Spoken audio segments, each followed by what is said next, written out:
Chapter 29. They was fetching a very nice-looking old gentleman along, and a nice-looking younger one, with his right arm in a sling. And my souls, how the people yelled and laughed, and kept it up! But I didn't see no joke about it, and I judged it would strain the Duke and the King some to see any. I reckoned they'd turn pale. But no, nary a pale did they turn.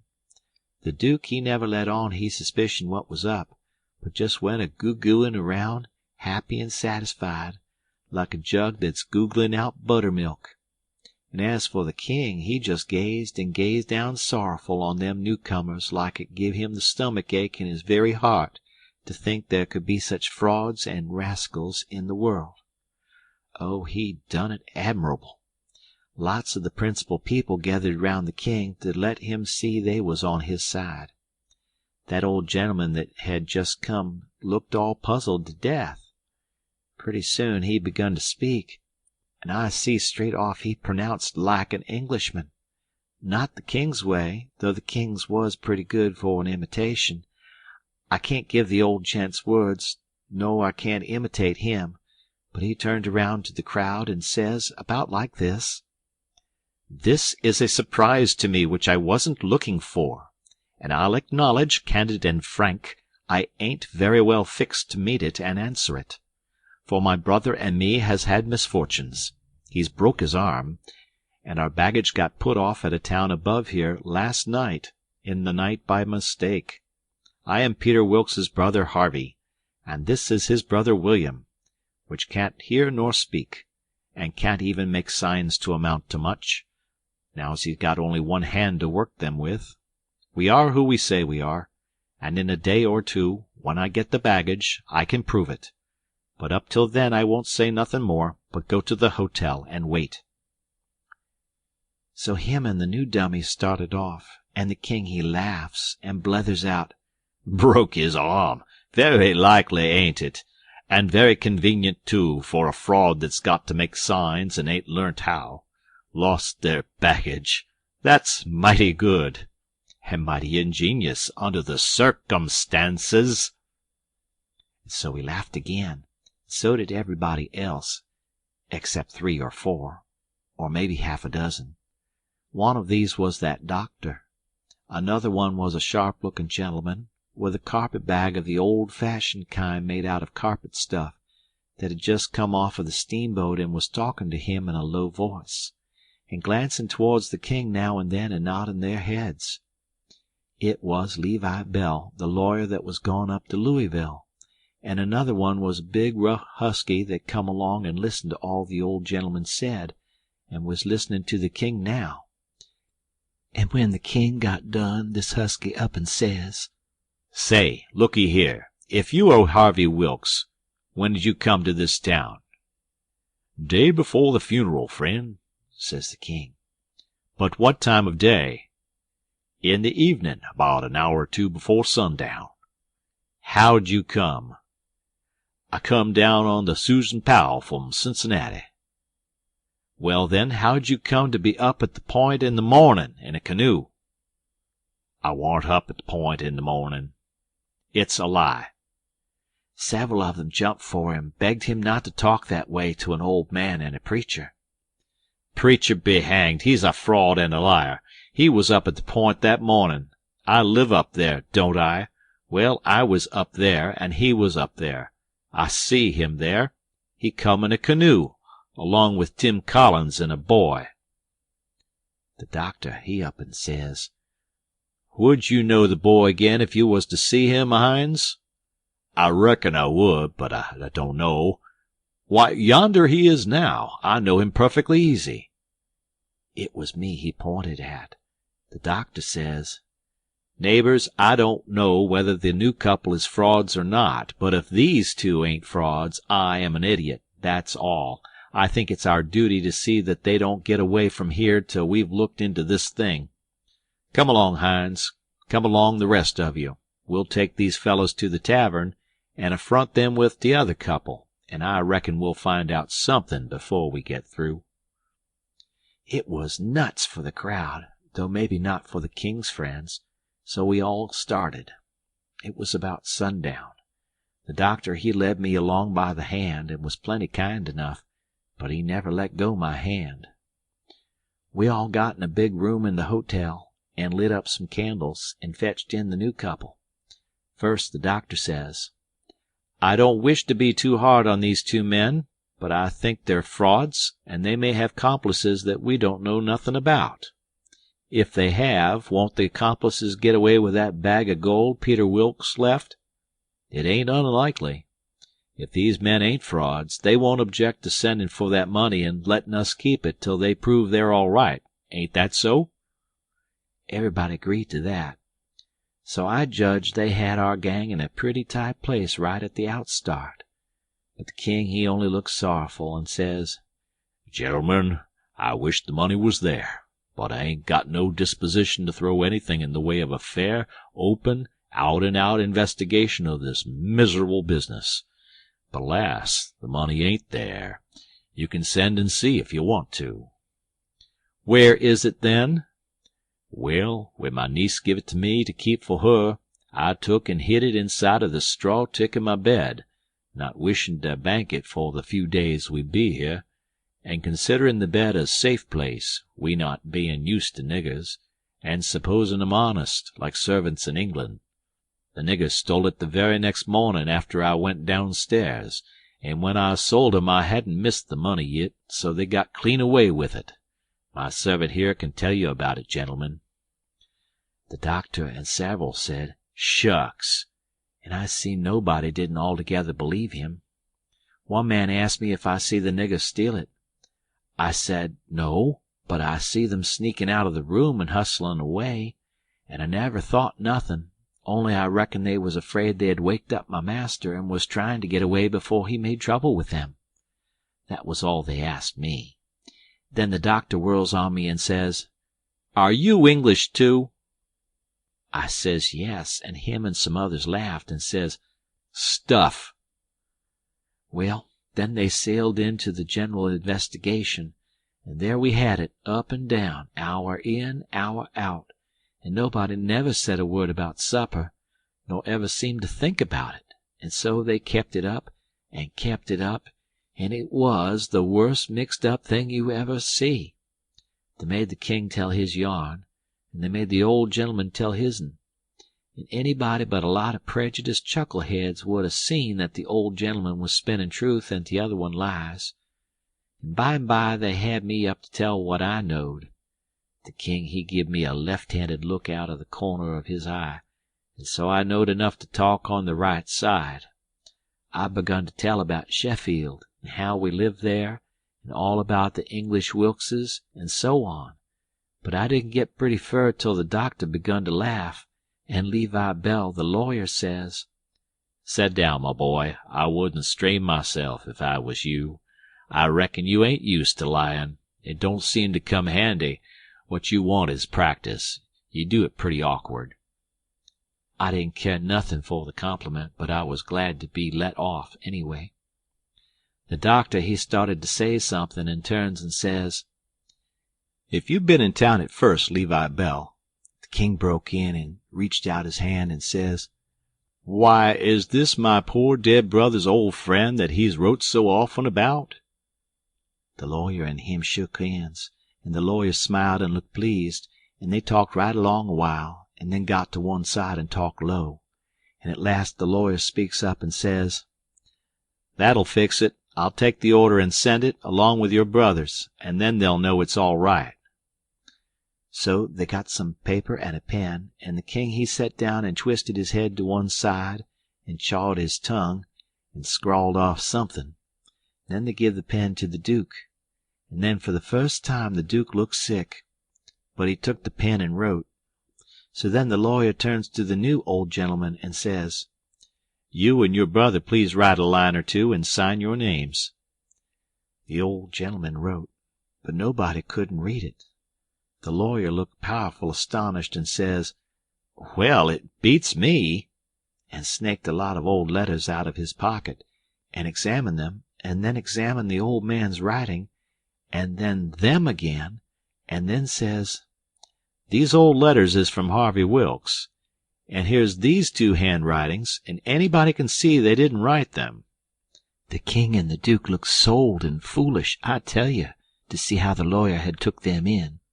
"And here's this old gentleman's handwriting, and anybody can tell easy enough he didn't write them. Fact is, the scratches he makes ain't properly writing at all. Now here's some letters from—" The new old gentleman says, "If you please, let me explain. Nobody can read my hand but my brother there, so he copies for me. It's his hand you've got there, not mine." "Well," says the lawyer, "this is the state of things. I've got some of William's letters, too. So if you'll get him to write a line or so, we can come—" "He can't write with his left hand," says the old gentleman. "If he could use his right hand, you would see that he wrote his own letters and mine, too. Look at both, please. They're by the same hand." The lawyer done it, and says, "I believe it's so, and if it ain't so, there's a heap stronger resemblance than I'd noticed before, anyway. Well, well, well, I thought we was right on the track of a solution, but it's gone to grass partly. But anyway, one thing is proved. These two ain't either of them Wilkses," and he wagged his head towards the king and the duke. Well, what do you think? That mule-headed old fool wouldn't give in then. Indeed he wouldn't. Said it warn't no fair test. Said his brother William was the cussedest joker in the world, and hadn't tried to write. He see William was going to play one of his jokes the minute he put the pen to paper, and so he warmed up and went warbling right along till he was actually beginning to believe what he was saying himself. But pretty soon the new gentleman broke in and says, "I've thought of something. Is there anybody here that helped to lay out the late Peter Wilkes for burying?" "Yes," says somebody. "Me and Ab Turner done it. We're both here." Then the old man turns toward the king and says, "Perhaps this gentleman can tell me what was tattooed on his breast." Blamed if the king didn't have to brace up mighty quick, or he'd 'a' squished down like a bluff bank that the river has cut under, it took him so sudden. And mind you, it was the thing that was calculated to make most anybody squish to get fetch such a solid one as that without any notice, because how was he going to know what was tattooed on the man? He whitened a little. He couldn't help it, and it was mighty still in there, and everybody bending a little forwards and gazing at him. Says I to myself, now he'll throw up the sponge. There ain't no more use. Well, did he? A body can't hardly believe it, but he didn't. I reckon he thought he'd keep the thing up till he tired them people out, so they'd thin out and him and the Duke could break loose and get away. Anyway, he set there. Pretty soon he begun to smile and says, It's a very tough question, ain't it? Yes, sir, I can tell you what's tattooed on his breast. It's just a small, thin, blue arrow. That's what it is. If you don't look close, you can't see it. Now, what do you say, hey?" Well, I never see anything like that old blister for clean out-and-out cheek. The new old gentleman turns brisk towards Ab Turner and his pard, and his eye lights up like he judged he got the king this time, and says, "There, you heard what he said. Was there any such mark on Peter Wilkes's breast?" Both of them spoke up and says, "We didn't see no such mark." "Good," says the old gentleman. "Now, what you did see on his breast was a small, dim P and a B, which is an initial he dropped when he was young, and a W with dashes between them, so P-B-W, and he marked them that way on a piece of paper. Come, ain't that what you saw?" Both of them spoke up again and says, "No, we didn't. We didn't see any marks at all." Well, everybody was in a state of mind now, and they sings out, "The whole bilin' of 'em's frauds. Let's duck 'em. Let's drown 'em. Let's ride 'em on a rail." And everybody was whooping at once, and there was a rattling powwow. But the lawyer he jumps on the table and yells and says, "Gentlemen, gentlemen, hear me just a word. Just a single word, if you please. There's one way yet. Let's go and dig up the corpse and look." That took them. "Hooray!" they all shouted, and was starting right off. But the lawyer and the doctor sung out, "Hold on, hold on. Collar all these 4 men and the boy, and fetch them along too." "We'll do it," they all shouted, "and if we don't find them marks, we'll lynch the whole gang." I was scared now, I tell you, but there warn't no getting away, you know. They gripped us all, and marched us right along, straight for the graveyard, which was a mile and a half down the river, and the whole town at our heels, for we made noise enough, and it was only 9 in the evening. As we went by our house, I wished I hadn't set Mary Jane out of town, because now if I could tip her the wink she'd light out and save me, and blow on our deadbeats. Well, we swarmed along down the river road, just carrying on like wildcats, and to make it more scary the sky was darking up, and the lightning beginning to wink and flitter, and the wind to shiver amongst the leaves. This was the most awful trouble and most dangersome I ever was in, and I was kinder stunned. Everything was going so different from what I had allowed for. Instead of being fixed so I could take my own time if I wanted to, and see all the fun, and have Mary Jane at my back to save me and set me free when the close fit come, here was nothing in the world betwixt me and sudden death but just them tattoo marks. If they didn't find them, I couldn't bear to think about it, and yet somehow I couldn't think about nothing else. It got darker and darker, and it was a beautiful time to give the crowd the slip, but that big husky had me by the wrist. Hines, and a body might as well try to give Goliath the slip. He dragged me right along, he was so excited, and I had to run to keep up. When they got there, they swarmed into the graveyard and washed over it like an overflow. And when they got to the grave, they found they had about 100 times as many shovels as they wanted, but nobody hadn't thought to fetch a lantern. But they sailed into digging anyway by the flicker of the lightning, and sent a man to the nearest house a half a mile off to borrow one. So they dug and dug like everything, and it got awful dark, and the rain started, and the wind swished and swooshed along, and the lightning come brisker and brisker, and the thunder boomed. But them people never took no notice of it, they was so full of this business. In 1 minute you could see everything and every face in that big crowd, and the shovelfuls of dirt sailing up out of the grave, and the next second the dark wiped it all out, and you couldn't see nothing at all. At last they got out the coffin and begun to unscrew the lid, and then another such crowding and shouldering and shoving as there was to scrooge in and get a sight you never see. And in the dark, that way, it was awful. Hines, he hurt my wrist dreadful pulling and tugging so, and I reckon he clean forgot I was in the world, he was so excited and panting. All of a sudden the lightning let go a perfect sluice of white glare, and somebody sings out, "By the living Jingo, here's the bag of gold on his breast." Hines let out a whoop like everybody else, and dropped my wrist and give a big surge to bust his way in and get a look, and the way I lit out and shinned for the road in the dark there ain't nobody can tell. I had the road all to myself, and I fairly flew. Leastways, I had it all to myself except the solid dark, and the now and then glares, and the buzzing of the rain, and the thrashing of the wind, and the splitting of the thunder. And sure as you are born, I did clip it along. When I struck the town, I see there warn't nobody out in the storm, so I never hunted for no back streets, but humped it straight through the main one. And when I begun to get towards our house, I aimed my eye and set it. No light there, the house all dark, which made me feel sorry and disappointed, I didn't know why.